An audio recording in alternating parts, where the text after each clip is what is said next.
உணவு சாப்பிட்டா மீன்கள் தான் மிகச்சிறப்பு. மீன் கிடைக்கக்கூடிய மாவட்டத்தில் இருக்கீங்க, தினம் கூட மீன் சாப்பிடலாம்.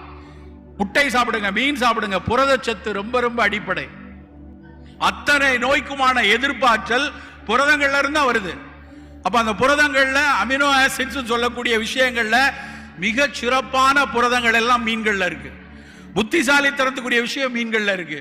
எதிர்ப்பாற்றலை இந்த மாதிரி கோவிட், ஸ்வைன் ஃப்ளூ இது மாதிரி நோய்கள் வராமல் நம்மளை பாதுகாப்பதற்குரிய எதிர்ப்பாற்றல் அந்த புரதத்திலிருந்து வருது. இப்போ உணவில் புரதங்கள் நிறைய வைத்துக் கொள்வோம். குப்பை உணவுகள், இந்த பீஸா, பர்கர் இந்த மாதிரி விஷயங்கள் முழுமையா வெளியே வருவோம்.